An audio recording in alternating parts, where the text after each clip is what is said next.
Hello. I was just going through the report on the Supreme Court hearing on the migrant issue. I wanted to share some thoughts on the same.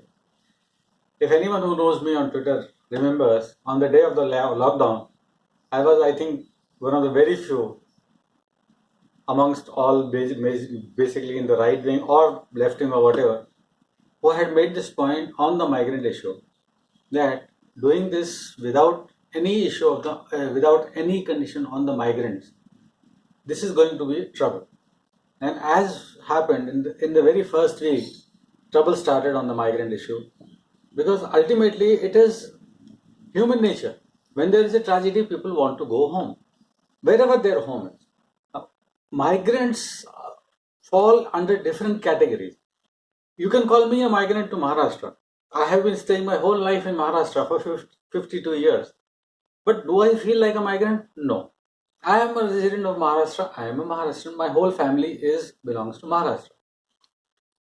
Basically, there are two different types of migrations taking place. One is the family migration, and the individual who comes here for work, who stays here for years on end, but his family stays back in the hinterlands of UP and Bihar.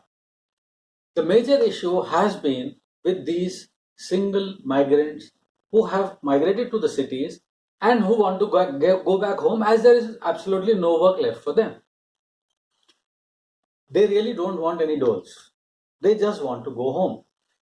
I don't know why people are so adamant on the situation. Okay, we should take care of the migrants, ask them to stay there. Put yourself in this condition. You are alone, far from your family, in a different place, 1,000 kilometers away, and something like this happens. What is the first reaction of the family? They want you to come home. Even if you know that it is difficult, you will stay back for some time. But then what happens? The families will clamor more and more for you to come home. Because ultimately, at home is where people feel the safest. Now, if we ourselves in this position can think of this, why don't we put ourselves in the position of the migrants and think over it? They also just want to go home. It's not a case of money or anything. Maybe, and some of them may not come back, but the harsh reality is that three-fourths of the migrants who are going back will be returning back because jobs really are at a premium in the hinterland. The government may be trying best. Yogi Adityanath has promised to create more jobs. I am sure he will be able to do it. But then the scale of migration is massive. There may be 80 to 90 lakh people from all across the country who are going back to UP alone. Providing them with jobs in the next 3 to 4 months may be virtually impossible. Most of them will be coming back. Right now, they need to go back. They are going back. The first 5 weeks, it was terrible. After the first week of the lockdown, the central government should have started what they did on the 1st of May, that is the Shramik trains. They should have started at least on the 10th day. Has the situation changed? After 5 weeks, from 1st of May, the Shramik trains have started. 40 lakh people, 40 to 45 lakh people have been transferred by trains. Another 40 lakh people have reached home by buses. That's about a crore of people reaching home. The same level of testing is being done, which could have been done then. It would have been better. Because at that time, the number of cases were low. So the spread was low, especially in cities, in Mumbai.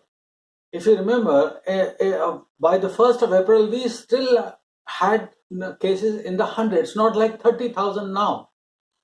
So that means that the spread is increasing. And now, when the spread is increasing, we are sending these people back from, they were staying in slums areas where social distancing is a laugh. Basically, there is no social distancing. You cannot keep social distancing in a place where for each 1,000 residents, there is one toilet seat. There is no way you can do social distancing there.